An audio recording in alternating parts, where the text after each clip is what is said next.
Very good evening everyone. चलिए बेटा start करने जा रहे हैं आप सभी के साथ आज का सेशन। बेटा आज के सेशन के अंदर जो हमारा फर्स्ट टारगेट रहेगा that is the final accounts of a manufacturing concern. Because ये एक ऐसा एरिया रहा है जिसके अंदर बेटा बहुत बच्चों ने मेरे से डाउट्स पूछे हैं, और अगर टेस्ट में इसके ऊपर क्वेश्चन डाले भी हैं तो ज्यादातर बच्चों ने इस क्वेश्चन को स्किप करा है। ठीक है, एक इंपॉर्टेंट एरिया है, इंपॉर्टेंट टॉपिक है। ठीक है बेटा, पहले हम मैन्युफैक्चरिंग कंसर्न जो है बच्चे वो करके चलेंगे, कंसेप्ट। देन इसके बाद हम इसके कुछ क्वेश्चंस करके चलेंगे। ठीक है, फिर उसका मैं पास पेपर आरटीपी से आपके साथ दो क्वेश्चन पिक कर लूंगा, सो दैट एक कॉन्फिडेंस आपका बिल्डअप हो जाए कि हाँ हम मैन्युफैक्चरिंग जो है बच्चे वो मैनेज करके चल सकते हैं पेपर में भी। तो चलिए बेटा स्टार्ट करेंगे। कहीं पर भी डाउट आएगा प्लीज मुझे साथ के साथ वहां पूछ के चलोगे। कैसे करेंगे, आप लोगों ने बेटा अपना स्टडी मटेरियल अपने सामने रख लेना है। ठीक है, जिन बच्चों ने मैन्युफैक्चरिंग की क्लासेस प्रॉपरली लगाई हुई हैं आपके रजिस्टर्स के अंदर आपने क्वेश्चन भी सॉल्व कर रखे होंगे, तो वो वाली फाइल भी आप अपने सामने रख सकते हो। बट अपना स्टडी मटेरियल सामने रख लो। एक हिसाब से मैं आपको बड़े क्विक मोड के अंदर पूरा का पूरा मैन्युफैक्चरिंग दोबारा ही करवा के चल रहा हूँ। पूरा पहले स्टडी मैट से, देन उसका past paper and RTP. And जितना उसका हमारे पास टाइम बचेगा accordingly we will pick up the next topic as well in class. ठीक है जी। स्क्रीन शेयर कर रहा हूँ बेटा, एक बार कंफर्मेशन दे दीजिए कि आप लोगों के सामने इस टाइम मैन्युफैक्चरिंग कंसर्न के स्टडी मटेरियल है। Yes sir. ओके बच्चे, ये आ गया आपका manufacturing concern. Final accounts of manufacturing concern बच्चे हमने करके चलने हैं। बेटा पहले तो समझो मैन्युफैक्चरिंग कंसर्न के अंदर डिफरेंस क्या है, फर्क क्या पड़ता है। बेटा जब आप एक ट्रेडिंग कंसर्न की मैन्युफैक्चरिंग बना के चलते हैं, ट्रेडिंग का मतलब ही क्या होता है, परचेज परचेज एंड सेल, है ना। मतलब बंदा क्या करेगा, रीसेलिंग करके चलता है, गुड्स खरीदेगा आगे बेचेगा, है ना। लेकिन एक मैन्युफैक्चरिंग कंसर्न जो होता है ना बेटा, वो क्या करके चलता है, वो गुड्स खुद बनाता है और फिर उसको ट्रेड करता है। तो मैन्युफैक्चरिंग कंसर्न के अंदर एक सेपरेट अकाउंट ओपन होता है जिसका नाम होता है मैन्युफैक्चरिंग अकाउंट। देन बनता है आपका trading profit and loss and balance sheet. ठीक है, अगर आज के टाइम में प्रैक्टिकल बात करके चलें तो यूजुअली आज के टाइम में मैन्युफैक्चरिंग अकाउंट आपको कम देखने को मिलता है। एक कॉमन अकाउंट ही लोग बना लेते हैं, ट्रेडिंग अकाउंट, उसी के अंदर मैन्युफैक्चरिंग का दिखा देते हैं। मैन्युफैक्चरिंग अकाउंट बनाने का बेसिक ऑब्जेक्टिव ये रहेगा कि जो भी गुड्स हम मैन्युफैक्चर करके चल रहे हैं कि हमें पता लगेगा कि उसकी कॉस्ट कितनी है। ठीक है, कि कौन कौन से एलिमेंट्स हैं जो उस कॉस्ट के अंदर ऐड हो रही हैं, क्या क्या चीजें ऐड हो रही हैं। बेटा जब भी आप कोई चीज मैन्युफैक्चर करके चलते हो, देखो बेटा मैन्युफैक्चरिंग के अंदर आपका डायरेक्ट मटेरियल भी इन्वॉल्व होता है, डायरेक्ट लेबर भी इन्वॉल्व होती है। ठीक है, कुछ एक आपके खर्चे होते हैं जो डायरेक्टली मैन्युफैक्चरिंग से रिलेटेड होते हैं। Then there are certain expenses जो कि डायरेक्ट नहीं होते लेकिन इनडायरेक्ट नेचर के होते हैं, लेकिन मैन्युफैक्चरिंग में काम आते हैं। ठीक है, अब मैन्युफैक्चरिंग की अगर हम बात करके चलें तो बेटा मैन्युफैक्चरिंग कॉस्ट आपकी कैसे निकलती है। अगर एक मैन्युफैक्चरिंग प्रोसेस को आप थोड़ा सा विजुअलाइज करो, जैसे हमने यहाँ पे क्लास के अंदर याद हो तो बॉर्बन बिस्किट वाला एग्जांपल लिया हुआ है। जैसे बॉर्बन बिस्किट बनाने के लिए आपका रॉ मटेरियल क्या लगेगा, आपका शुगर लगेगी, चोको पाउडर लगेगा, कोकोआ फ्लेवर लगेगा, बटर लगेगा, सॉल्ट लगेगा, बेकिंग पाउडर लगेगा, है ना। अब ये आपका क्या है, रॉ मटेरियल है। अब आप इसको ऐसे समझो कि रॉ मटेरियल है, इसके आगे फर्दर प्रोसेसिंग होगी, प्रोसेसिंग होने के बाद क्या होगा, फिनिश गुड्स आएगा, पैकिंग होगी और वो आपको मिलता है। राइट, ऐसा होता है। अब जब मैन्युफैक्चरिंग प्रोसेस फॉलो हो रहा होता है बेटा, अब ये तो है नहीं ना कि अगर मान लो आपको कोई बिस्किट चाहिए तो आप अगर मार्केट में जाएंगे बॉर्बन का से बिस्किट का लेंगे, तब वो ऑर्डर करेगा, फिर कंपनी मैन्युफैक्चर करेगी। Mean this is a good जो आप मान के चलो कि ये एक ऐसा प्रोडक्ट है जो डेली बेस में कंज्यूम होता है। तो जो भी मैन्युफैक्चरिंग कंसर्न्स रहती हैं वो अपने पास इतना स्टॉक रखेंगी ना कि जितने उनके फिनिश गुड्स की अल्टीमेटली डिमांड है, अकॉर्डिंगली वो सप्लाई रुकनी नहीं चाहिए, वो प्रोडक्शन चलती रहनी रहनी चाहिए। तो क्या वो अपने पास रॉ मटेरियल का स्टॉक रखेगी रखेगी। ठीक है, तो रॉ मटेरियल का इनका स्टॉक रहेगा, इनके पास हमेशा रहेगा। ठीक है, अब रॉ मटेरियल को जब हम कन्वर्ट कर रहे होते हैं फिनिश गुड्स में बेटा, जरूरी नहीं है कि सेम डे के ऊपर पूरी प्रोसेसिंग कंप्लीट हो जाए। तो at the end of the day या at the end of the year आप कह सकते हो कि there will be certain goods. ठीक है, ये होगा ही होगा कि at the end of day there will be certain goods जो ना रॉ मटेरियल की फॉर्म में रहेंगे ना फिनिश गुड्स की फॉर्म में रहेंगे, क्योंकि वो क्या है, इन प्रोसेस है। एग्जाम्पल के तौर पे अगर मुझे बिस्किट्स बनाने हैं उसके लिए मुझे डो तो तैयार करना पड़ेगा पहले। ठीक है, तो जो डो तैयार करा गया है बेटा, उसको थोड़ा टाइम होल्ड करके रखना पड़ता है, उसको रखना पड़ेगा डो को। ठीक है, उसको मैं सीधा बेक नहीं कर सकता, थोड़ा टाइम डो होल्ड करके रखना पड़ेगा, वो पड़ा रहेगा। ठीक है, अब डो जो है आप उसको रॉ मटेरियल में नहीं काउंट कर सकते, ठीक है, क्योंकि वो उसकी रॉ मटेरियल की फॉर्म नहीं रही है, उसकी फॉर्म चेंज हो चुकी हुई है। आप उसको फिनिश गुड्स नहीं कह सकते, आप ये नहीं कह सकते कि हाँ इससे बॉर्बन बिस्किट ही तो बनना है तो चलो वो डो खा लें। डो खा नहीं खा सकते, सिंपल सी बात है। तो बड़ा एक मैंने बेसिक एग्जांपल लिया हुआ है आप लोगों के साथ क्लास में भी बिस्किट का, ठीक है। तो मैन्युफैक्चरिंग कंसर्न के अंदर बेटा जब हम इन्वेंट्री की बात करके चलते हैं ना, तो हमें तीन तरह की इन्वेंट्री देखने को वहां मिल रही है, एक रॉ मटेरियल, एक वर्क इन प्रोग्रेस, एक फिनिश गुड्स। जो रॉ मटेरियल और वर्क इन प्रोग्रेस होता है वो आपका मैन्युफैक्चरिंग अकाउंट के अंदर आएगा, लेकिन जो फिनिश गुड्स होगा उसके अंदर वो ट्रेड करती है, वो ट्रेडिंग कंसर्न के अंदर जाता है। अब मैन्युफैक्चरिंग के अंदर कॉस्ट क्या इन्वॉल्व होती है अगर हम उसकी बात करके चलें, तो बेटा सबसे पहले तो देखो आप रॉ मटेरियल कंज्यूम करके चलते हो, तो जो फर्स्ट चीज इन्वॉल्व होती है वो होता है रॉ मटेरियल कंज्यूम्ड। अब रॉ मटेरियल कंज्यूम्ड निकलता कैसे है, ये वही बेसिक एडजस्टमेंट है जो आप लोगों ने कहीं ना कहीं एनपीओ में भी पढ़ी हुई है। क्या आएगा आपका, ओपनिंग स्टॉक आएगा। ओपनिंग स्टॉक के अंदर आप क्या ऐड करके चलोगे, जो आपने परचेज करा है गुड्स वो आपके आ जाएंगे, बेसिकली जो रॉ मटेरियल परचेज करा, इसमें से आप लेस करोगे closing stock of raw material, तो आपका रॉ मटेरियल कंज्यूम्ड आता है। अब जब भी हम मैन्युफैक्चरिंग करके चलते हैं तो बेटा कुछ एक डायरेक्ट लेबर इन्वॉल्व होंगी, तो उस लेबर को जो हम पे करके चलते हैं बेटा वो डायरेक्ट मैन्युफैक्चरिंग वेजेस होते हैं, तो डायरेक्ट वेजेस आपकी आ जाएंगी। Then there can be certain direct manufacturing expenses, ठीक है, या मैन्युफैक्चरिंग कॉस्ट। कुछ कॉस्ट ऐसी हो सकती है जो कि इनडायरेक्ट नेचर की हो, इनडायरेक्ट मैन्युफैक्चरिंग कॉस्ट भी हो सकती है बेटा। सबका टोटल करके चलोगे आपके पास क्या आएगा, टोटल मैन्युफैक्चरिंग कॉस्ट आपके पास आ जाएगी, ठीक है। रॉ मटेरियल कॉस्ट निकालने का क्या तरीका हुआ, opening stock plus purchases, less क्या करके चलेंगे, closing stock of raw material. अब अगर हमारे पास एट द एंड या एट द बिगिनिंग अगर कुछ भी ऐसा स्टॉक है which is not in the raw form and which is also not in finish goods, means वो अनफिनिश्ड अगर कोई हमारे पास प्रोडक्ट पड़ा हुआ है, इनकम्प्लीट पड़ा हुआ है, तो वो क्या कहलाता है बेटा, work in progress. Manufacturing account के अंदर हम opening balances work in progress और क्लोजिंग बैलेंस का लिखेंगे। जो आपका इन्वेंट्री का ओपनिंग बैलेंस होता है वो डेबिट साइड में आता है, जो और इन्वेंट्री का क्लोजिंग बैलेंस होता है वो आपका कहां पर आता है, क्रेडिट साइड पे आता है, ठीक है। अब अगर हम कुछ एक एग्जांपल लेकर चलें जो आपके माइंड में क्वेश्चन आ सकते हैं कि सर देखो डायरेक्ट हमें मटेरियल समझ में आता है, डायरेक्ट हमें लेबर समझ में आता है, ये मैन्युफैक्चरिंग एक्सपेंसेस डायरेक्ट कैसे होते हैं। बेटा डायरेक्ट मैन्युफैक्चरिंग एक्सपेंसेस वो खर्चे होते हैं जो अदर देन मटेरियल और वेजेस हैं, जो किसी एक स्पेसिफिक प्रोडक्ट या सर्विसेज के लिए ही है, ठीक है। एग्जाम्पल के तौर पे मान लीजिए आप कोई टेक्नोलॉजी यूज करके चल रहे हैं, अब वो टेक्नोलॉजी आप यूज करके चल रहे हो तो वो टेक्नोलॉजी से पेटेंटेड है, तो आपको उस टेक्नोलॉजी को यूज करने के लिए कुछ ना कुछ रॉयल्टी पे करनी पड़ेगी। तो जो रॉयल्टी है आप वो पे कर रहे हो, उस टेक्नोलॉजी को यूज करके आप कुछ मैन्युफैक्चरिंग करके चल रहे हो, तो इट कुड हैपन कि आप जितने यूनिट्स मैन्युफैक्चर कर रहे हो, ठीक है, उस पर यूनिट के हिसाब से आपको कुछ रॉयल्टी पे करनी है। से एग्जांपल के तौर पे 3 पर यूनिट बोल दिया कि 3 पर यूनिट के हिसाब से आपको रॉयल्टी देकर चलनी है। तो अब जितने यूनिट्स आप मैन्युफैक्चर करोगे multiply by 3, so that will be the amount of the royalty that has to be paid, ठीक है। इसी तरीके से मान लीजिए आपने कोई प्लांट और मशीनरी ले रखी है, वो स्पेसिफिकली किसी प्रोडक्ट को बनाने के लिए ले रखी है, तो अब उस प्लांट एंड मशीनरी की आपने हायर पे ले रखी है, that is not own but that is on hire. तो वो जो हायर पे प्लांट एंड मशीनरी है, ठीक है, वो आपकी क्या आ जाएगी, higher charges of plant and machinery, ठीक है, वो आपके यहाँ पर कवर हो जाएंगे इफ बेस्ड ऑन यूनिट्स, तो नंबर ऑफ यूनिट्स के हिसाब से आपके ये चीज जो है वो आ जाएंगे, ठीक है, हायर चार्जेस प्लांट और मशीनरी के, ठीक है, क्लियर है। अब बेटा इसके बेस के ऊपर आपके सामने क्या है, इलुस्ट्रेशन नंबर 1 है। इलुस्ट्रेशन नंबर 1 की अब हम बात करके चलते हैं, क्या था, आपके पास 1 लाख यूनिट थे, चलो इलुस्ट्रेशन नंबर 1 पे आओ। 1 लाख यूनिट से प्रोड्यूस हुए एक फैक्ट्री के अंदर, ठीक है, पर यूनिट आपको मटेरियल कॉस्ट गिवन है 10, पर यूनिट कह रहे हैं कि मटेरियल कॉस्ट कितना है, 10 है, ठीक है। लेबर की बात करके चलें तो वो पर यूनिट कितना है, 5। तो अगर मैं एक यूनिट को बनाता हूं तो मुझे 10 रुपए मेरे को पता है मटेरियल का लगेगा ही लगेगा, लेबर का मुझे पता है 5 रुपए लगेगा ही लगेगा। उसके अलावा हम कह रहे हैं कि भाई रॉयल्टी जो लगेगी वो कितनी लगेगी, 3 पर यूनिट, जो आपको पे करके चलनी है किसी जैपनीज कोलेबरेटर को जिसने टेक्नोलॉजी सप्लाई करी है, ठीक है। तो 1 लाख आपने अगर यूनिट प्रोड्यूस करें तो मुझे उसको 3 लाख रुपए देने पड़ेंगे, ये डायरेक्ट मैन्युफैक्चरिंग एक्सपेंसेस हैं, ये रॉयल्टी है। तो 10 लाख पे डायरेक्ट मटेरियल, 5 लाख पे डायरेक्ट लेबर और 3 लाख पे रॉयल्टी, तो टोटल कितना आ जाएगा बेटा, 18 लाख रुपए आ जाएगा। बोलो बेटा समझ में आ गया, ये आपकी क्या बन जाएगी, manufacturing cost.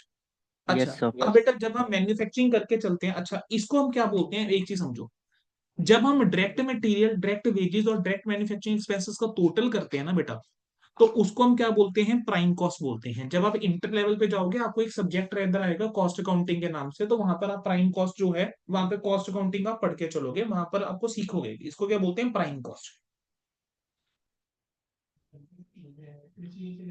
Indirect manufacturing expenses की भी हम बात करके चलें, या ओवरहेड एक्सपेंसेस की हम बात करके चलें, तो ये क्या है बेटा, जब भी मैन्युफैक्चरिंग होती है तो ऐसा नहीं है कि सिर्फ डायरेक्ट मटेरियल, डायरेक्ट वेजेस या डायरेक्ट मैन्युफैक्चरिंग खर्चे रहेंगे। There will be certain expenses जो कि इनडायरेक्ट नेचर के होते हैं। जैसे एग्जांपल के तौर पे बेटा, जब आप कोई मैन्युफैक्चरिंग करके चल रहे हो तो आप देखो मशीन यूज कर रहे हो। अब उस मशीन के अंदर अगर कुछ खराबी आ गई, रिपेयर मेंटेनेंस का उसका कुछ वर्क हो गया, या फ्यूल लग रहा है, लुब्रिकेटिंग ऑयल लग रहा है, तो वो आपका क्या है, वो डायरेक्टली आप जितने यूनिट प्रोड्यूस करें उससे लिंक नहीं है, लेकिन यूज वो मैन्युफैक्चरिंग के पर्पज से ही हुआ। इसी तरीके से देयर कैन बी सर्टेन से इनडायरेक्ट वेजेस। इनडायरेक्ट वेजेस कैसे हो सकती हैं, देखो जो बंदा मैन्युफैक्चरिंग करके चल रहा है, मैन्युफैक्चरिंग में डायरेक्टली इन्वॉल्व है, आप उसको डायरेक्ट वेजेस देके चल रहे हो। लेकिन ये भी तो हो सकता है कि कुछ मेंटेनेंस, मशीन की मेंटेनेंस के लिए आपने कोई बंदा रखा हुआ है, ठीक है, उसको आप वेजेस देके चलते हो मेंटेनेंस के लिए, ठीक है, तो वो वेजेस देके चल रहे हैं मेंटेनेंस वर्क के लिए, या वो आपके क्या आगे इनडायरेक्ट वेजेस में कवर हो गई। इनडायरेक्ट एक्सपेंसेस और कौन से हो गए, कहने बेसिकली वो खर्चे जिसको आप, सीधी सी बात है, डायरेक्टली यूनिट के साथ लिंक नहीं कर पा रहे, कितने यूनिट्स प्रोड्यूस करें। आपने क्या करा, मैन्युफैक्चरिंग करनी है, आप अपने स्टाफ को ट्रेन करके चल रहे हो, तो ट्रेनिंग का खर्चा हुआ। आपने कोई प्लांट एंड मशीनरी ले रखी है जो यूज हो रही है, उसकी डेप्रिसिएशन हो गई। कोई फैक्ट्री शेड है, उसकी डेप्रिसिएशन हो गई। प्लांट एंड मशीनरी हो गया, फैक्ट्री शेड हो गया, उसका अपने इंश्योरेंस कराया हुआ है, वो हो गया। अब आपका मैन्युफैक्चरिंग यूनिट का बेसिकली जो डेप्रिसिएशन हो गया, ठीक है, वो आपका बेसिकली मैन्युफैक्चरिंग के लिए ही खर्चा हो रहा है ना, तो वो आपका यहाँ कवर हो जाएगा। अच्छा, अब एक और चीज बेटा, जब हम मैन्युफैक्चरिंग करके चलते हैं तो मैन्युफैक्चरिंग में ऐसा नहीं होता कि सिर्फ रॉ मटेरियल, अगर हमने कोई बनाया रॉ मटेरियल से हम फिनिश गुड्स बना रहे हैं तो वही बने। जब भी हम मैन्युफैक्चरिंग करके चलते हैं बेटा, देखो दो चीजें हो सकती हैं। एक कंसेप्ट आता है बाय प्रोडक्ट का, तो दूसरा कंसेप्ट आता है किस चीज का, स्क्रैप का। ठीक है, बाय प्रोडक्ट एक ऐसा प्रोडक्ट होता है जो आपका मेन प्रोडक्ट नहीं है, यानी जो आप इंटेंशनली नहीं बना रहे, बट वो मैन्युफैक्चरिंग प्रोसेस ऐसा है कि उसके अंदर वो निकलेगा ही निकलेगा बाय प्रोडक्ट। ठीक है, एग्जाम्पल के तौर पे, ठीक है, एग्जाम्पल के तौर पे बच्चे यहां पर अगर हम लेके चलें, so you can take into consideration कि जब हम शुगर की मैन्युफैक्चरिंग करते हैं तो मोलेसेस निकलता है। ठीक है, स्क्रैप का एग्जाम्पल अगर मैं लेके चलूं तो स्क्रैप का एग्जाम्पल क्या हो गया, ठीक है, तो स्क्रैप का एग्जांपल आपका ये हो गया, जैसे बेटा मेडिसिन की मैन्युफैक्चरिंग करके चलते हैं तो मेडिसिन की आपने पैकिंग देखी होगी। मेडिसिन की पैकिंग जब आप देख के चलते हो तो बेटा जो स्ट्रिप्स होती हैं, ठीक है, उसकी कटिंग होती है। जब उसकी कटिंग होगी, या मान लेते हैं बॉटल्स है, ठीक है, बॉटल्स की जब कैप की कटिंग होगी, तो जब कटिंग होगी वो बॉटल कैप्स की, तो बेटा कुछ ना कुछ तो एक्स्ट्रा मटेरियल निकलेगा ना, तो वो जो एक्स्ट्रा मटेरियल बच्चे निकल रहा है, ठीक है, वो एक्स्ट्रा मटेरियल आपका क्या है, आपका स्क्रैप। उसको हम बेचेंगे, उसको बेचेंगे तो कॉस्ट की रिकवरी होगी, तो वो मेरा मैन्युफैक्चरिंग अकाउंट के अंदर क्रेडिट होगा। ठीक है, और जो बेटा बाय प्रोडक्ट्स होते हैं ना, उसकी हम कभी भी कॉस्ट नहीं निकालते। बाय प्रोडक्ट्स की बच्चे हम कभी भी कॉस्ट नहीं निकालते। बाय प्रोडक्ट्स किसके ऊपर होता है, वो एनआरवी के ऊपर होता है। बाय प्रोडक्ट को जनरली किस पे मेजर करा जाता है, एनआरवी के ऊपर मेजर करा जाता है। ठीक है, बहुत ज्यादा डिटेल में पढ़ते हैं हम इस बार में अकाउंटिंग स्टैंडर्ड 2 में जाके। अब बेटा आपके सामने एक ना मैन्युफैक्चरिंग अकाउंट इन्होंने बना के दे रखा है, raw material consume, opening inventory purchase minus closing inventory, wages add करोगे डायरेक्ट एक्सपेंस आएगा, टोटल करते हैं इनका, वो आता है प्राइम कॉस्ट। आपके फैक्ट्री ओवरहेड्स आ जाएंगे कुछ, जिसमें रॉयल्टी हायर चार्जेस आ गए, कुछ इनडायरेक्ट खर्चे आ गए, तो इनका टोटल जो आता है उसको हम बोलते हैं factory cost. Opening work in progress हम लिखेंगे, क्लोजिंग वर्क इन प्रोग्रेस लिखेंगे, जो आपके बाय प्रोडक्ट्स हैं उसको एनआरवी के ऊपर लिखोगे, कोई स्क्रैप होगा वो आप लिख दोगे क्रेडिट पे। जो आपका बेटा ये बचेगा, that is basically your cost of production, जो आपका ट्रेडिंग अकाउंट में ट्रांसफर होती है। बस इतना सा कंसेप्ट है आपका ये मैन्युफैक्चरिंग कंसर्न का। ठीक है, अब बाकी तो क्वेश्चंस के ऊपर है बेटा, जितने क्वेश्चंस हम करते जाएंगे उतना और क्लैरिटी मिलती जाएगी। ठीक है, तो मैं चाहूंगा बेटा एक बार इलुस्ट्रेशन नंबर 2 एक बार खुद से ट्राई करो, ठीक है, फिर हम आगे बढ़ते हैं। Just give it a try. ठीक है,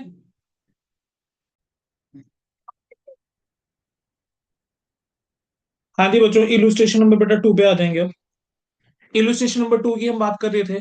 तो मिस्टर विमल जो है वो एक फैक्ट्री रन करके चलता है, कह रहे हैं सोप प्रोड्यूस करती है। आपको डिटेल्स अवेलेबल है in respect of his manufacturing activities for the year ended 31 March 2022। Opening work in progress आपको गिवन है कितने का, 16,000 रुपए का। क्लोजिंग वर्क इन प्रोग्रेस है, बोलो क्या करेंगे बेटा। ओपनिंग वर्क इन प्रोग्रेस जो है मैन्युफैक्चरिंग अकाउंट में आ जाएगा to opening work in progress. Closing work in progress जो है वो मैन्युफैक्चरिंग अकाउंट में चल जाएगा by closing work in progress. आपके पास ओपनिंग इन्वेंट्री अवेलेबल है रॉ मटेरियल की कितने की, 170 की। क्लोजिंग इन्वेंट्री अवेलेबल है, परचेज गिवन है। तो बेटा इन तीनों को यूज करके क्या मैं रॉ मटेरियल कंज्यूम्ड जो है बच्चे वो निकाल सकता हूँ। तो हम क्या करेंगे, opening inventory of raw material plus purchases minus closing inventory working दिखा के रॉ मटेरियल कंज्यूम्ड हो जाएगा। हायर चार्जेस ऑफ मशीन है 0.60 per unit of good manufacture. 0.60 per unit दे रखे हैं। आपने कितने यूनिट्स मैन्युफैक्चर करें, 5 लाख, तो 5 लाख इंटू 0.60 कितना हो जाएगा, 3 लाख।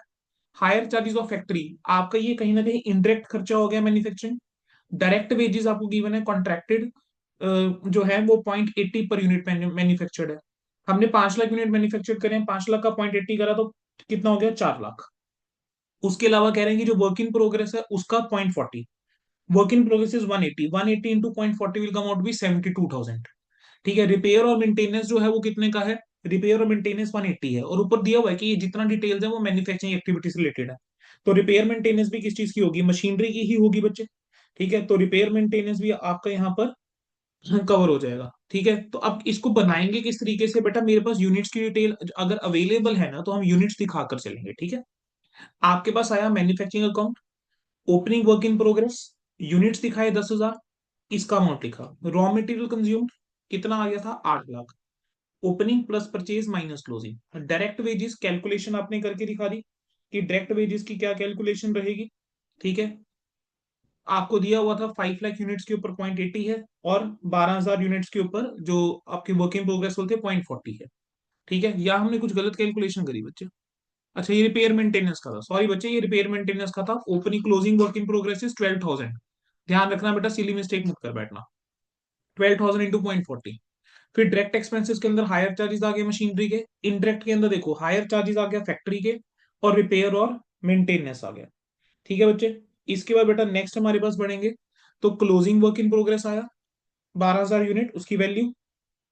और जो आपका ट्रेडिंग था, ठीक है, ट्रेडिंग अकाउंट के अंदर कॉस्ट ऑफ गुड मैन्युफैक्चर्ड आपकी ट्रांसफर हो जाएगी। सो दिस विल बिकम बेटा योर स्टार्टिंग पॉइंट। ठीक है, ये आपका क्या बनता है बच्चे, स्टार्टिंग पॉइंट बनेगा ट्रेडिंग और प्रॉफिट एंड लॉस का। समझ आ गया बेटा। अब आ जाओ जरा आगे बढ़ते हैं। इसका बेटा नेक्स्ट हमारे पास क्या है, इलुस्ट्रेशन नंबर 3 है। चलो बेटा इलुस्ट्रेशन नंबर 3 पे आओ।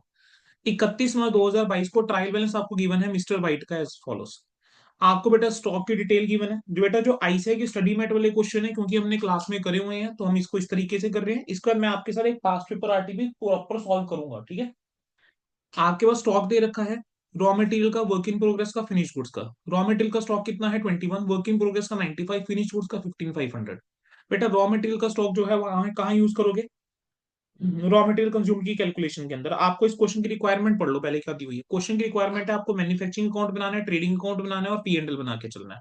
ठीक है, तो जो बेटा रॉ मटेरियल का ओपनिंग स्टॉक है वो आपका रॉ मटेरियल कंज्यूम में काम आएगा। ठीक है, वर्क इन प्रोग्रेस आपका ओपनिंग इन्वेंट्री के अंदर बेटा चला जाएगा। ठीक है, वर्क इन प्रोग्रेस आपका किस में चला जाएगा, ओपनिंग इन्वेंट्री में चला जाएगा। ओपनिंग में opening work in progress manufacturing. Finish goods जो है ये आपका बेटा ट्रेडिंग के अंदर जाएगा। इसको मत मैन्युफैक्चरिंग में लिख देना गलती से भी। डेटर्स बैलेंस शीट की आइटम है, कैरेज ऑन परचेज मैन्युफैक्चरिंग के अंदर चला जाएगा। बिल रिसीवेबल आपकी बैलेंस शीट की आइटम है, वेजेस मैन्युफैक्चरिंग में चली जाएगी। सैलरीज आपका कहाँ चला जाएगा, P and trading L. P and L में। Telephone postage P and L, repairs to office furniture P and L. Cash at bank आपको गिवन है, ये तो आपकी बैलेंस शीट की आइटम हो गई। ठीक है, देन आपका ऑफिस फर्नीचर बैलेंस शीट की आइटम होगी। रिपेयर्स टू प्लांट है, अब प्लांट जो है बेटा वो तो मैन्युफैक्चरिंग के लिए यूज हो रहा होगा। अब प्लांट मैन्युफैक्चरिंग के लिए यूज हो रहा होगा तो ये कहाँ जाना चाहिए, क्या ये मैन्युफैक्चरिंग के अंदर जाना चाहिए। अब ये यस जो सर। आपको यहाँ पे परचेज गिवन है बेटा, ये परचेज कौन सी वाली होगी, ये बेटा रॉ मटेरियल का परचेज होगा। देन बेटा आपको रेंट गिवन है, ठीक है, 6,000 रुपए का। फिर आपको लाइटनिंग गिवन है, जनरल एक्सपेंसेस गिवन है।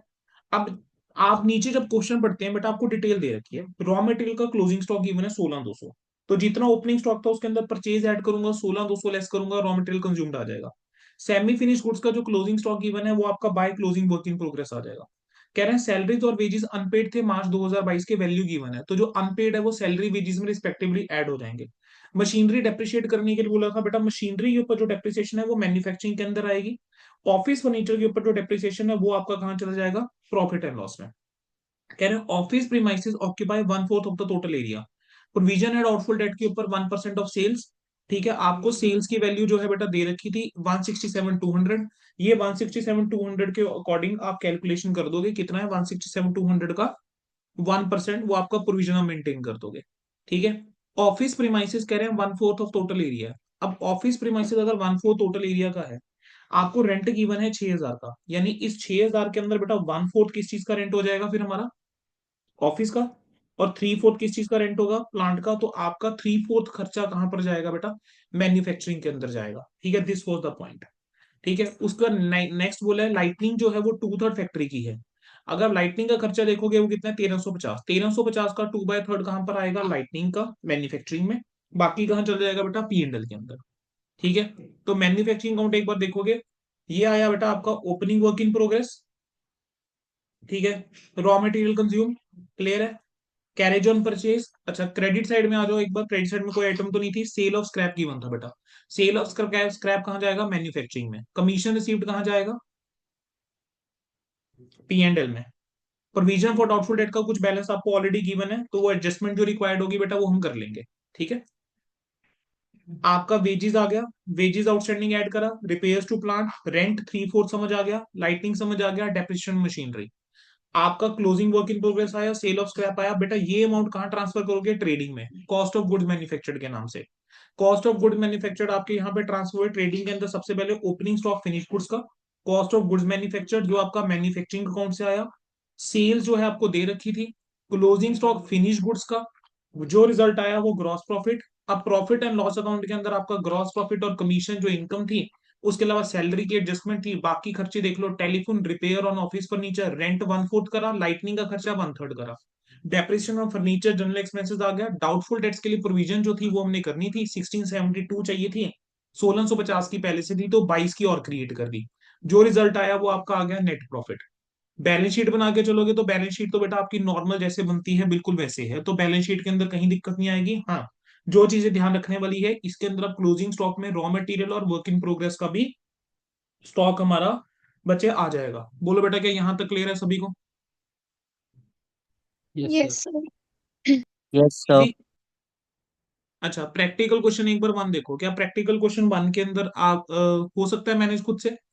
वर्क इन प्रोग्रेस का मेरे को ओपनिंग क्लोजिंग बैलेंस गिवन है, रॉ मटेरियल की मुझे परचेज ओपनिंग क्लोजिंग और इस बार रिटर्न भी गिवन है, कुछ इनडायरेक्ट मटेरियल गिवन है, वेजेस डायरेक्ट इनडायरेक्ट गिवन है, direct expenses royalty amount given है 130 का, रिपेयर मेंटेनेंस है, डेप्रिसिएशन ऑन फर्नीचर शेड है, फैक्ट्री शेड है, और प्लांट मशीनरी है, और बाय प्रोडक्ट का सेलिंग प्राइस गिवन है।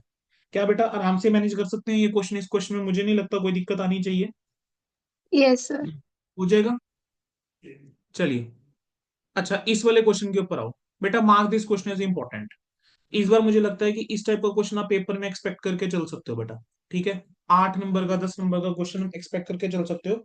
प्रैक्टिकल क्वेश्चन 2 कैटेगरी का क्वेश्चन, आपको मैन्युफैक्चरिंग अकाउंट बनाना है, क्रेडिटर अकाउंट और ट्रेडिंग अकाउंट दे रखा है ऑलरेडी एक। कह रहे हैं आपको क्या करना है, कुछ फिगर्स मिसिंग है, तो आपको इसको क्या करके चलना है, ठीक करके चलना है। ठीक है, you are required to prepare the revise manufacturing account and raw material account. ठीक है, कैसे करेंगे बेटा ये वाला क्वेश्चन, ओपनिंग स्टॉक मेरे पास अवेलेबल है, रॉ मटेरियल कंज्यूम नहीं पता, क्रेडिटर नहीं पता, ये नहीं पता। ठीक है, मैन्युफैक्चरिंग अकाउंट के अंदर रॉ मटेरियल कंज्यूम नहीं पता, बाय ट्रेडिंग ये पता है, वेजेस डेप्रिसिएशन डायरेक्ट एक्सपेंसेस पता है। ओके, वो कह रहे हैं कि जो परचेज ऑफ मशीनरी है वर्थ रुपीज 10 लाख वो ओमिट हो गई, मशीनरी चार्जेबल थी 10% डेप्रिसिएशन पे। अगर मशीनरी को लिखना ही भूल गए हो यानी डेप्रिसिएशन कम आ रही है, अब 10 लाख रुपए के ऊपर 10% डेप्रिसिएशन कितनी होगी बेटा, 1 लाख रुपए की। तो 1 लाख रुपए की डेप्रिसिएशन आपकी कम रिकॉर्डेड है मशीनरी की, जो कहीं ना कहीं मैन्युफैक्चरिंग खर्चे को बढ़ा के चलेगी। वेजेस के अंदर वो कह रहा है कि आपका क्या इंक्लूडेड है, इस 3.5 लाख की डिटेल दे रहा है। कह रहे हैं इस 3.5 लाख के अंदर फैक्ट्री वेजेस जो है वो 3 है, और लेबर का जो ऑफिस में है वो 50 है, तो ये जो 3 लाख रुपए है ये कहाँ जाना चाहिए था, मैन्युफैक्चरिंग में। ठीक है, बाकी ये जो इसमें से 50,000 मैन्युफैक्चरिंग में नहीं होना चाहिए। डायरेक्ट एक्सपेंसेस की डिटेल दे रहा है, कह रहे हैं इलेक्ट्रिसिटी चार्जेस 80 के हैं जिसमें से 30% ऑफिस के हैं, अगर 30% ऑफिस के हैं मीन्स बाकी 70% जो है वो कहाँ के हैं बेटा, मैन्युफैक्चरिंग से रिलेटेड है। ठीक है, तो डायरेक्ट एक्सपेंसेस की डिटेल देखना शुरू करो। 2,44,000 के अंदर मैं कह रहा हूं एक खर्चा तो 80,000 का है, जिसमें से हम कह रहे हैं कि 30% जो है वो ऑफिस का था, और बाकी जो आपका 70% था तो फैक्ट्री का हो जाएगा। फिर एक आपको डिटेल गिवन है 20 की, एक आपको डिटेल गिवन है 35 की, और एक आपको डिटेल गिवन है 20 की। टोटल करके देखोगे बेटा ये कितना बन रहा है, 80 20 1 लाख, 1,55,000 बन रहा है। और यहाँ पे टोटल है 2,44। मीन्स इसके अंदर कुछ और भी डायरेक्ट खर्चा है, वो तो डायरेक्ट में ही रहेगा। बाकी डेफिनेटली हम यहाँ पे कंसीडर करके चल लेंगे। फ्यूल चार्जेस 20,000, फ्रेट इनवर्ड है 35,000 का, जो आपका डिलीवरी चार्जेस टू कस्टमर है ये आपका कहाँ जाना चाहिए, पी हैंडल में। तो मैन्युफैक्चरिंग अकाउंट बेटा यहाँ पे कैसे बनेगा, आपने यहाँ पे वेजेस के अंदर एडजस्टमेंट करी। टू वेजेस 3.5 लाख रुपए की थी, 50,000 रुपए का ऑफिस लेबर हटाया क्योंकि ये यहाँ का नहीं है। डेप्रिसिएशन के अंदर 1 लाख रुपए का खर्चा हमने ऐड कर दिया, जो इंक्लूड नहीं हो रखा। डायरेक्ट एक्सपेंसेस के अंदर जो ऑफिस के खर्चे हैं वो हटा दो। इलेक्ट्रिसिटी का खर्चा 80 में से 30%, 24,000 ऑफिस का था, हटा दिया। उसके अलावा जो डिलीवरी चार्जेस थे वो हटा दिए, तो जो बाकी बचेगा वही आपका मैन्युफैक्चरिंग खर्चा है। ठीक है, तो आपके ये तीन फिगर सबसे पहले आपने क्या करे बेटा, ठीक करे। ठीक है, उसके बाद जरा आ जाओ आप रॉ मटेरियल अकाउंट की तरफ। तो क्रेडिटर अकाउंट में अगर बेटा ध्यान दोगे, तो आपका बैंक के अंदर है 22 लाख रुपए जो आपने पेमेंट करी हुई है, 6 लाख रुपए क्लोजिंग बैलेंस है, 15 लाख ओपनिंग है। यानी आपने 13 लाख रुपए का बेटा मटेरियल खरीदा होगा। ठीक है, अब 13 लाख रुपए का मटेरियल खरीदा है तो वो 13 लाख रुपए यहाँ आना चाहिए। अगर 13 लाख रुपए का मैंने मटेरियल खरीदा हुआ है, 1 लाख प्लस 13 लाख ही हो गया, 14 लाख रुपए टोटल। ठीक है, अब आपको क्वेश्चन में और कोई डिटेल है जो दे रखी है, नहीं सर और कोई डिटेल जो है मुझे क्वेश्चन में नहीं दे रखी। तो सबसे पहले तो देखो बेटा सीधी सी बात है कि क्रेडिटर अकाउंट से मुझे ये तो पता लग गया कितना मटेरियल जो है मैंने कंसीडर करा है। अब जो मेरे को मैन्युफैक्चरिंग अकाउंट ऑलरेडी दे रखा है, अगर मैं उसको देखूं तो मैं माइनस करके क्या कुछ फिगर निकाल पा रहा हूँ रॉ मटेरियल कंज्यूम्ड की। 17,94,000 minus 3.5 lakh minus 2 lakh minus 2,44,000। बेटा यहाँ पर जो balancing figure raw material consumed का आ रहा है वो आ रहा है 10 लाख रुपए। Mean raw material consumed is 10 lakh. तो रॉ मटेरियल कंज्यूम 10 लाख आ गया, ये आपका कहाँ चला गया, 18 लाख रुपीज टोटल करा, मैन्युफैक्चरिंग क्लोज हो गया। रॉ मटेरियल कंज्यूम्ड अकाउंट के अंदर ये 10 लाख रुपए आपका आ गया। तो जो आपका क्लोजिंग स्टॉक है वो आपका बैलेंसिंग फिगर तौर पे आ जाएगा। बोलो बेटा क्लियर हो गया। Yes, Yes, sir. sir. चलो अब आ जाओ मैन्युफैक्चरिंग। हमने क्वेश्चन नंबर ये देख लिया, इलुस्ट्रेशन नंबर 3 देख लिया। ओके, ये क्वेश्चन हो गया, ये हो गया। अच्छा बेटा एक और क्वेश्चन है, प्रैक्टिकल क्वेश्चन 3 है, सिमिलर टाइप का क्वेश्चन है। ठीक है, वही मैन्युफैक्चरिंग ट्रेडिंग सब बना के चलना है, but instead of this question मैं चाहूंगा ये क्वेश्चन आप खुद करेंगे, थर्ड वाला। और मैं आपके साथ बेटा कौन सा क्वेश्चन उठाना चाहूंगा, I would like to take any past paper RTP question हो। ठीक है, तो just give me a minute, मैं क्वेश्चन पेस्ट कर लूं। ठीक है, फिर उसके बाद हम बेटा पास्ट पेपर आरटीपी क्वेश्चन जो है वो डिस्कस करते हैं मैन्युफैक्चरिंग के ऊपर। समझ आ गया बेटा सारा। Yes, sir. Yes, sir. Okay, जिन बच्चों को बेटा मैन्युफैक्चरिंग के अंदर लग रहा था कि दिक्कत है क्या, अब कुछ एक्सटेंड तक क्या वो प्रॉब्लम थोड़ी सी सॉल्व हुई। Yes, sir. ठीक है बच्चे देखो, जिन बार बार एक चीज कहता हूँ, जितने क्वेश्चन बेटा आप लोग खुद से करोगे ना उतना कॉन्फिडेंस बिल्डअप होगा।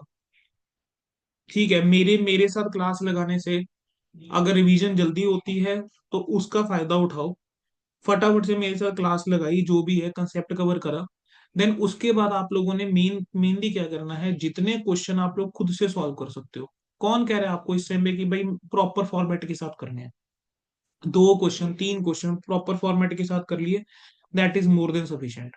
ठीक है, उसके बाद जो है आप लोग अपना आराम से, ठीक है जैसे आपको लगता है कि क्वेश्चन करने हैं वैसे आप कर सकते हो, मतलब रफली करो। 1 2 क्वेश्चन बस ढंग से कर लिए अच्छे वाले। चलो अब एक क्वेश्चन आपके सामने लेकर आ रहा हूँ। ठीक है, जरा मुझे क्वेश्चन के अंदर देख के बताओ क्या इसके अंदर आपको कुछ नया मिल रहा है, क्योंकि मेरे को तो कुछ नया नहीं मिला। ठीक है, मेरे को कुछ नया नहीं मिला, तो मैं डेफिनेटली ये वाला क्वेश्चन नहीं पिक करना चाहूंगा, मैं कोई और क्वेश्चन पिक करना चाहूंगा, बट क्वेश्चन आपके सामने ला जरूर रहा हूँ एक बार।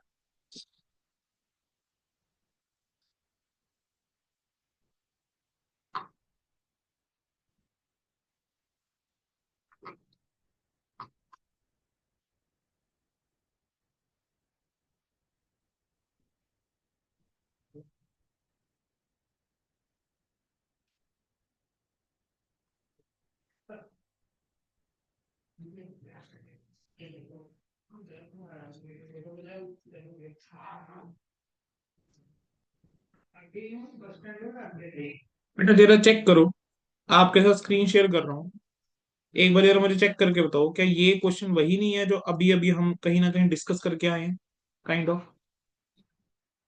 ट्रायल बैलेंस आपको गिवन है, रॉ मटेरियल का opening stock, work in progress, finish good, sundry debtors, carriage on purchase, repairs to office furniture, cash at bank, repairs to plant, rent, lightning, general expenses. आपको stock की value given है, कह रहे हैं salaries और wages जो unpaid है and में वो गिवन है, मशीनरी की डेप्रिसिएशन गिवन है, ऑफिस फर्नीचर की डेप्रिसिएशन गिवन है, प्रोविजन फॉर डाउटफुल डेट कह रहे हैं 1% मेंटेन करना है, रेंट 3/4 फैक्ट्री का, 1/4 ऑफिस का, लाइटनिंग चार्जेस 2/3 फैक्ट्री और 1/3 ऑफिस। क्या डिट्टो सेम एडजस्टमेंट बेटा क्या अभी अभी हम करके आए हैं? क्या ditto yes same sir. Leather question अभी अभी हम करके आए हैं? मुझे बताओ कि अगर हमने स्टडी मटेरियल का क्वेश्चन अच्छे से करा हुआ है तो क्या इस क्वेश्चन के अंदर हमें कोई प्रॉब्लम आएगी? नहीं। हो जाएगा ये वाला क्वेश्चन, है ना? ये बेटा आरटीपी जनवरी 25 का है। बेटा आरटीपी जनवरी 25 का मैंने एक अलग से सेशन लेना भी है, तो उसके अंदर मैं ये क्वेश्चन आप लोगों के साथ डिस्कस कर लूंगा, ठीक है? So I will jump to now the next question. मेरे को से आपको दिखाना था क्वेश्चन कि बेटा देखो घबराने वाला कोई ऐसा क्वेश्चन है नहीं कि हम मैनेज नहीं कर सकते। अगर स्टडी मटेरियल अच्छे से गो थ्रू करा हुआ है बेटा किसी बच्चे ने, वो बच्चा बेटा कहीं दिक्कत नहीं आएगी उस बच्चे को, ठीक है? हाँ, चलो ये क्वेश्चन चलो देखते हैं, ठीक है? ये क्वेश्चन कर लेते हैं।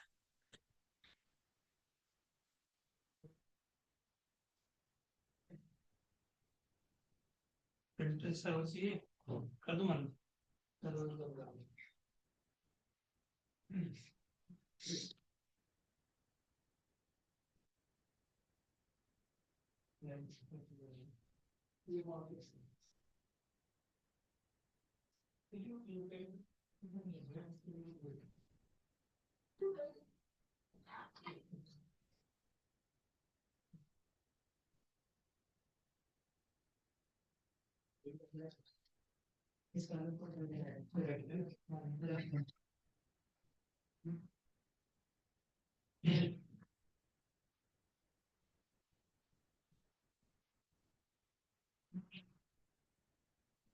ये लो बच्चों,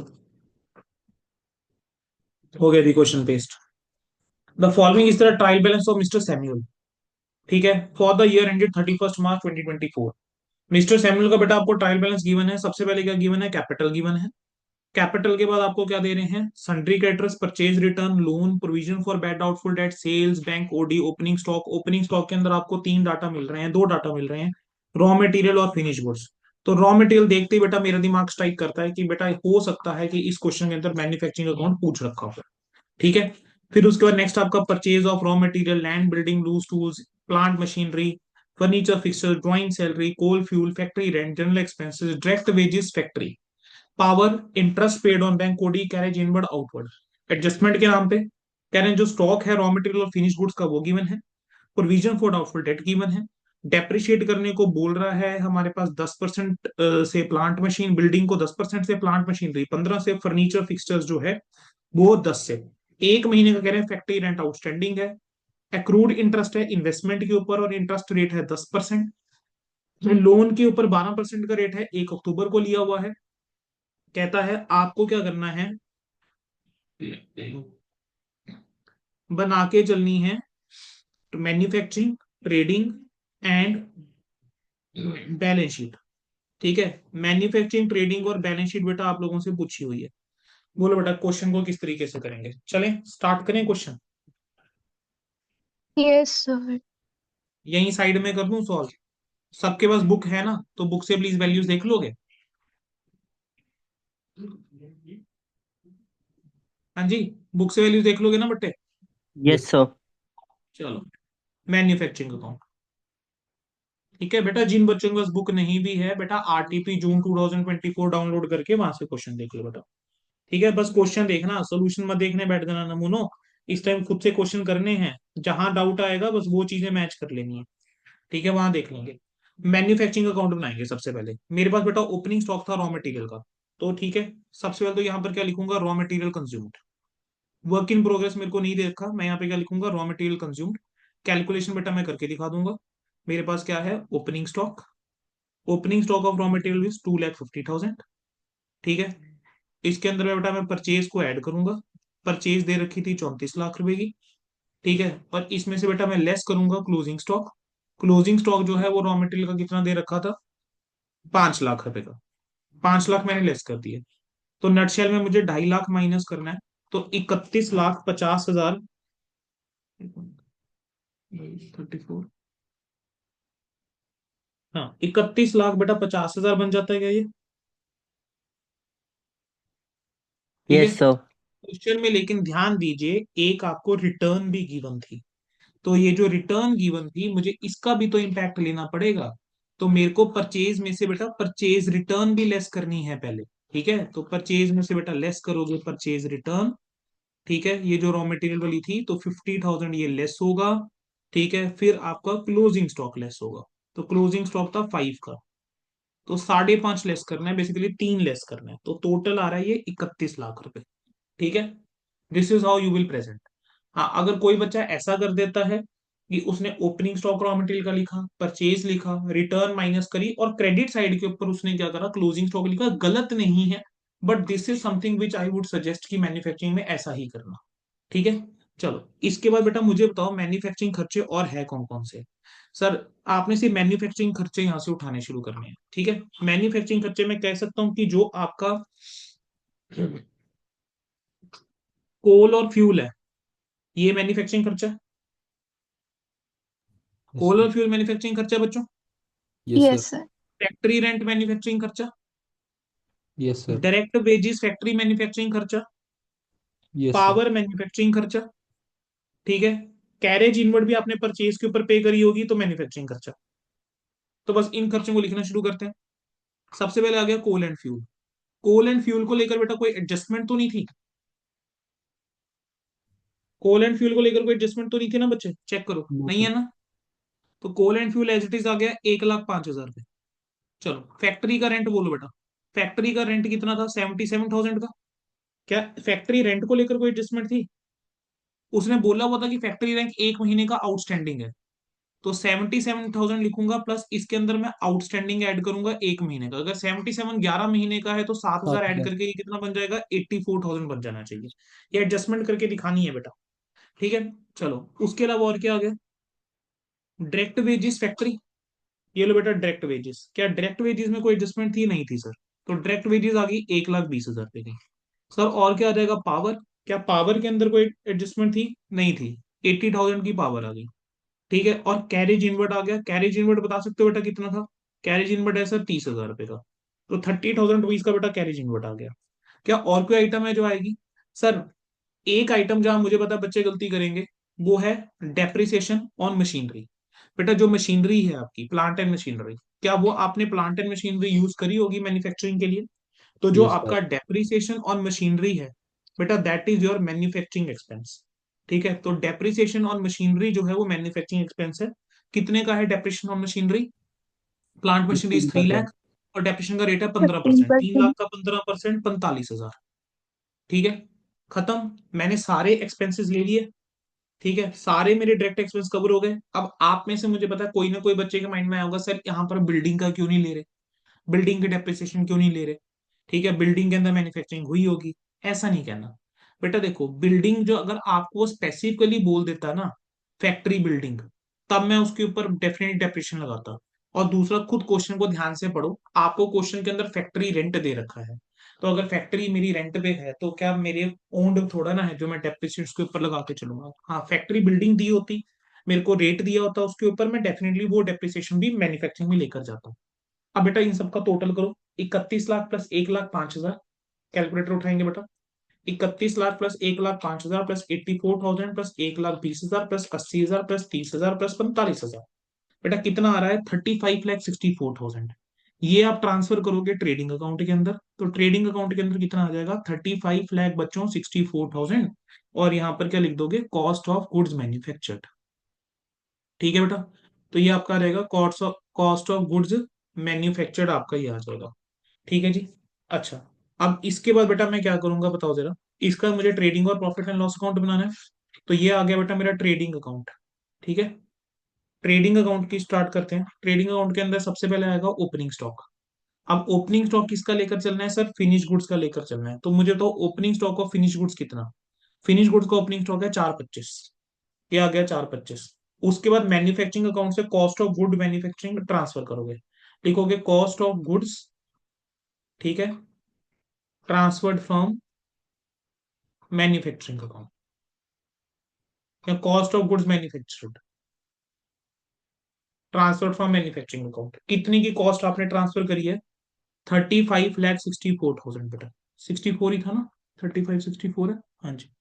अच्छा, और कोई खर्चा बेटा यहाँ पर आपको लग रहा है जो डायरेक्ट नेचर का हो आने वाला है? नहीं है सर, कोई भी और खर्चा डायरेक्ट नेचर का ट्रेडिंग वाला नहीं है।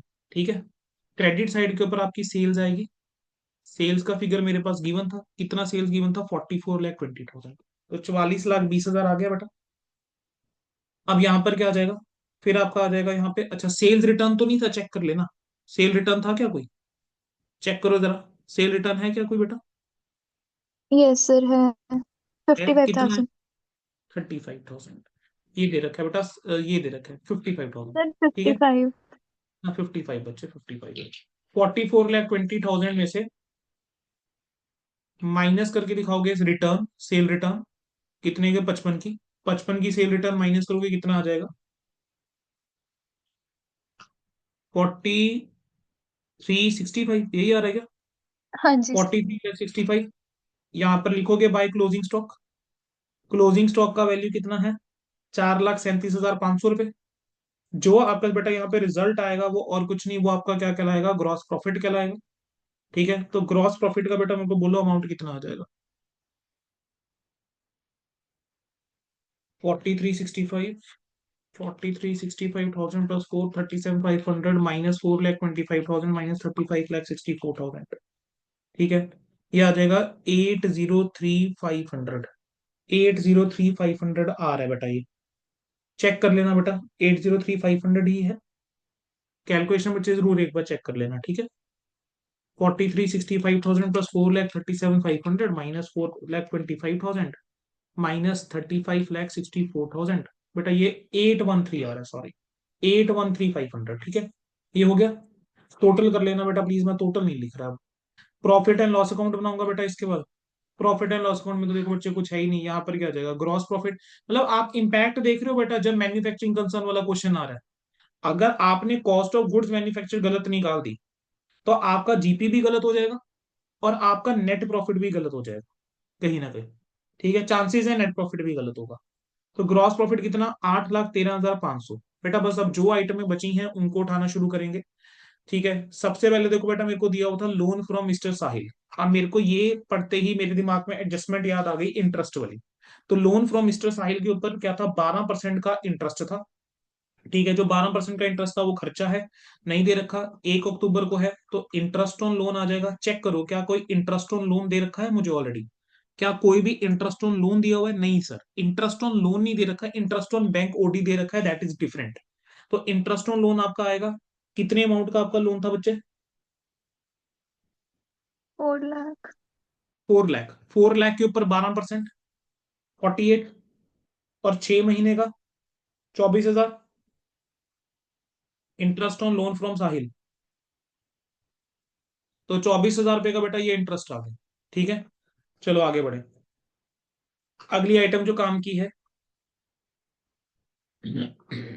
सैलरीज। सैलरीज कितनी दे रखी है? 90 की। अच्छा, सैलरीज कितने की दे रखी है बेटा? 90 की। अब 90 की सैलरी है, मुझे तो सैलरी से रिलेटेड कोई एडजस्टमेंट नहीं है सर। तो ये आ गया बेटा टू सैलरीज। कितने की सैलरी आ गई? 90,000 रुपए की। अच्छा, सैलरी के बाद अगला क्या है बताओ जरा? Coal and fuel considered, factory rent हो चुका। जनरल एक्सपेंसेस, जनरल एक्सपेंसेस कितने के? 39 के। तो ये आ जाएंगे बेटा जनरल एक्सपेंसेस। जनरल एक्सपेंस कितने के आ गए? 39,000 के। जनरल एक्सपेंस के बाद आपका कौन सा आ जाएगा बेटा? खत्म। जनरल एक्सपेंस के बाद कोई खर्चा है? बैड तो डेट्स। बैड डेट बैड नहीं डेट्स आएंगे कितने सर? के हैं? 15,000 के। ठीक है, ये लो बेटा, टू आ गए बैड डेट्स। बैड डेट्स आगे 15,000 के। अब प्रोविजन को लेकर क्या कुछ बोला हुआ था क्वेश्चन के अंदर? देख चेक कर लेते हैं। कह रहे हैं प्रोविजन 5% जो है सन्ड्री डेटर्स के ऊपर। मेरे पास ऑलरेडी प्रोविजन है 25 की।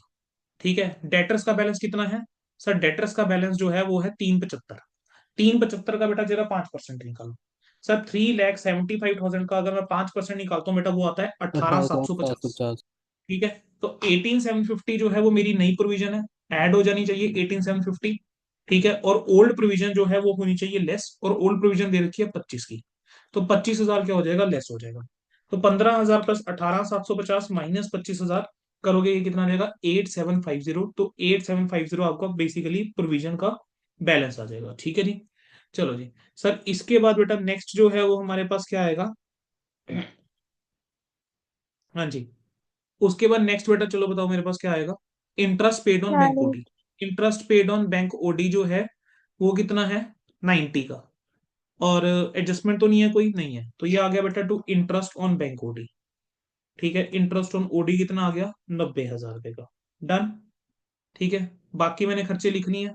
अच्छा, interest has accrued on investment at the rate of 10% per annum. मेरे को इन्वेस्टमेंट गिवन थी कितने की, 2.5 की। 2.5 लाख के ऊपर 10% बेटा कितना, 25,000। तो ये आ जाएगा बाय एक्रूड इंटरेस्ट, या बाय इंटरेस्ट ऑन इन्वेस्टमेंट लिख सकते हो, और एक्रूड इंटरेस्ट जरूर दिखा देना। ठीक है, by accrued interest on investment कितना आ जाएगा, 25,000 का। ठीक है, मेरे अकॉर्डिंग बच्चे मैं सारी आइटम्स ले चुका हूँ, कुछ ऐसा है जो हमारा बचा है तो बता दो सर। डेप्रीसिएशन, ठीक है, बाकी आइटम्स के ऊपर तो डेप्रीसिएशन आएगी ना, तो डेप्रीसिएशन किसके ऊपर, बिल्डिंग के ऊपर, और डेप्रीसिएशन किसके ऊपर, फर्नीचर के ऊपर। कितनी कितनी डेप्रीसिएशन आएगी चलो देख लेते हैं। सर बिल्डिंग कितनी की है, सर बिल्डिंग है 6 लाख रुपए की। 6 लाख के ऊपर डेप्रीसिएशन का रेट 10%, 60,000। तो 60,000 आ जाएगा वो। और फर्नीचर कितने का है, 1,25 का। 1,25 के ऊपर 10%, 12,500। तो 60,000 और 12,500, तो ये हो जाएगा बेटा 72,500। तो 72,500 आपकी क्या आ जाएगी, डेप्रिसिएशन का आ गया। ठीक है, एक्सक्यूज मी सर। हाँ जी बच्चे। सर कैरेज आउटवर्ड्स नहीं आएगा? सर भूल गया मैं कैरेज आउटवर्ड। ये लो बेटा, कैरेज आउटवर्ड कितना है, 25,000। 25,000। ये लो बेटा, लिख दिया। बेटे तभी तो आप लोगों के साथ क्वेश्चन कर रहा हूँ कि अगर मेरे से कोई गलती हो जाए आप लोगों ने मेरे को करेक्ट कराना है अब। ठीक है, सारी आइटम्स आ गई। जो आपका रिजल्ट आएगा बेटा वो क्या कहलाएगा, नेट प्रॉफिट। ठीक है, तो कर लो जरा बेटा, नेट प्रॉफिट कितना होता है, 8,13,500 plus 25,000 minus 24,000 minus 90,000 minus 39,000 minus 8,750 minus 90,000 minus 72,500 minus 25,000। तो बेटा मेरे अकॉर्डिंग नेट प्रॉफिट जो आ रहा है दैट इज 4,89,250। ठीक है, तो नेट प्रॉफिट का फिगर कितना आ गया, 4,89,250। टोटल पीस करते रहना, मैं टोटल नहीं कर रहा बच्चा। ठीक है, चलो अब बैलेंस शीट के ऊपर आते हैं। बेटा बैलेंस शीट कैसे बन जाएगी, बैलेंस शीट के अंदर स्टार्ट कर दो। अब दो तरीका, एक एक आइटम स्टार्ट कर दो, लिखते जाओ। दूसरा, पहले एक साइड उठा लो और पहले उसको खत्म कर दो। ठीक है, चलो पहले क्रेडिट साइड उठा लेते हैं फॉर अ चेंज। कैपिटल कितने की है, 9.5 लाख रुपए की। 9.5 लाख रुपए की कैपिटल आएगी। 9.5 लाख के अंदर मैं नेट प्रॉफिट ऐड करूंगा, 4,89,250। क्वेश्चन के अंदर चेक कर लेना कोई ड्राइंग्स तो नहीं है, ड्राइंग्स थी क्वेश्चन के अंदर सर। कितने की, 60,000 रुपए की। जो ये 60,000 की ड्राइंग्स थी वो लेस होनी चाहिए, तो इसमें से ड्राइंग्स जो है वो मैं लेस कर दूंगा 60,000 की। ठीक है, जरा बेटा प्लस माइनस करके मुझे बताना कैपिटल की नेट बैलेंस कितना आ रहा है अभी।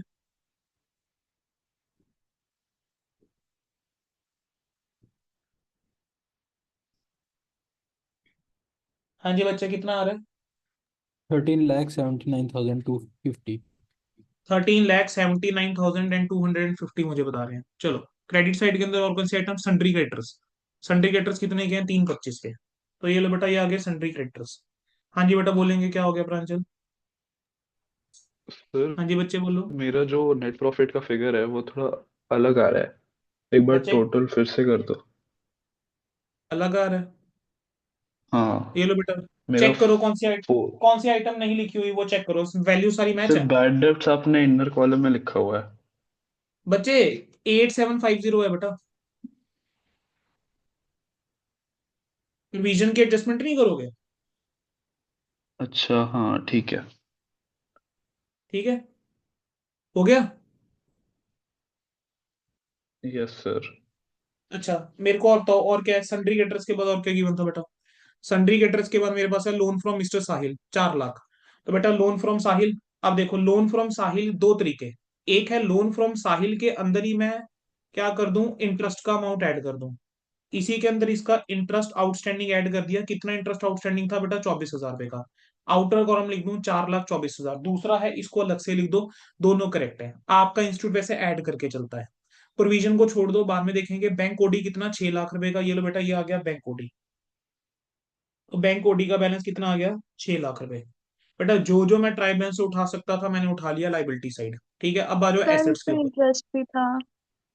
बच्चे इंटरेस्ट इस पे था बैंक ओडी के ऊपर, लेकिन मेरे को बताओ वो जो इंटरेस्ट ऑन बैंक ओडी था, क्या वो ट्रायल बैलेंस में नहीं गिवन था? तो उसका इम्पैक्ट तो एक ही जगह पे जाएगा ना। और उसका इम्पैक्ट कहाँ जाएगा? सिर्फ प्रॉफिट एंड लॉस के अंदर। तो यहाँ थोड़ा ना ऐड करूंगा बच्चे। हाँ जी। ठीक है, समझ में आ गया? चलो, अब आ जाओ बेटा जरा एसेट साइड की तरफ। एसेट साइड में हमारे पास क्या क्या चीजें आएंगी? लैंड आ जाएगा कितने का? 50,000 रुपए का। ठीक है, चलो, लैंड आ जाएगा 50,000 रुपए का। अरे बच्चों, आप लोगों के सामने क्वेश्चन है ना, तो मुझे बेटा देख के वैल्यूज बताते जाओ ना ऑर्डर में। फिर लैंड के लैंड बाद बोलो बच्चा क्या 50,000, है? हाँ, उसके बिल्डिंग बाद क्या है? बिल्डिंग 6 लाख। बिल्डिंग 6 लाख। लेकिन बिल्डिंग के ऊपर डेप्रिसिएशन लेस करके दिखाओगे। अब 6 लाख में से डेप्रिसिएशन कितनी माइनस करोगे? 60,000 की डेप्रिसिएशन माइनस करोगे तो कितना आ जाएगा? 5,40,000 रुपए। बताओ बेटा अगली आइटम क्या है? Loose tools 150, one loose lakh tools. Fifty order में बोल रहे हो ना बच्चे सारे? Yes sir. कुछ मिस आउट मत करना, ठीक है? लूज टूल कितने के? 150 के। मैं क्वेश्चन नहीं देख रहा, आप लोग करवा रहे हो। अगली प्लांट आइटम एंड बोलो क्या आएगी मशीनरी बेटा? प्लांट एंड मशीनरी कितने का है? Plant and machinery 3 lakh. 3 lakh. Yes sir. 3 lakh में से माइनस करूंगा इसके अंदर डेप्रिसिएशन कितने की? 45 की। तो यस सर। कितना आ यस जाएगा? सर। 2,55,000। 255। अगली आइटम बोलो। इन्वेस्टमेंट्स 2.5 लाख की। इन्वेस्टमेंट। इन्वेस्टमेंट जो है वो है 2.5 लाख रुपए की। ठीक है, तो इन्वेस्टमेंट लिख दी। मेरे को इन्वेस्टमेंट पढ़ते ही साथ ही ध्यान आ गया इसके ऊपर एक्रूड इंटरेस्ट भी था। तो एक्रूड इंटरेस्ट मैंने अलग से लिख दिया कितने का? 25,000 रुपए का। ठीक है, अगली आइटम बोलो। Cash in hand cash in hand. Cash in hand कितना? 15,500। 15,500। अगली आइटम बोलो बच्चों। Cash in bank cash in bank कितना है बेटा? Cash at bank 43,500। 43,500 रुपए का कैश एट बैंक। अगली item. Furniture and fixtures furniture कितने का है बेटा? फर्नीचर 1,25,000। 1,25,000 रुपए का फर्नीचर। उसके ऊपर डेप्रिसिएशन लेस करी 12,500, तो ये आ जाएगा 1,12,500। अगली आइटम बोलो। Sundry debtors 3,75,000। Sundry debtors. Sundry debtors जो है 3,75,000 रुपए की, और इसके ऊपर 5% प्रोविजन थी, तो इसके अंदर प्रोविजन माइनस करोगे कितनी? 18,750। 18,750 माइनस करके बताना बेटा कितना आ रहा है? 356,250। 356,250 आ गया। अगली आइटम बोलो बच्चे। फिर और नो। और कुछ है या खत्म? No, no sir. खत्म। अब इसके बाद क्या करना है? एडिशनल इन्फॉर्मेशन पढ़ना शुरू करो। स्टॉक दे रखा था रॉ मटेरियल का, नहीं लिखा ना अभी तक? No sir. Stock, raw material, finish goods, 5 lakh. और ये कितना है? फिनिश गुड्स का कितना है? 4,37,500। 4,37,500 रुपए। ठीक है, टोटल कर दिए 9,37,500 रुपए। चलो अगली आइटम बोलो क्या है? Outstanding rent. प्रोविजन। प्रोविजन हो गया। फैक्ट्री रेंट आउटस्टैंडिंग रहता है, एडजस्ट करना। ये लो बेटा, फैक्ट्री रेंट आउटस्टैंडिंग ये लिखना रह गया। चेक जरूर करनी है बेटा एडजस्टमेंट, ताकि कुछ मिस आउट ना कर जाओ। ठीक है, अगली यस आइटम खत्म। देखिए जरा बैलेंस शीट मैच हो रही है क्या? 13,79,250। उठाओ बच्चों कैलकुलेटर। 13,79,250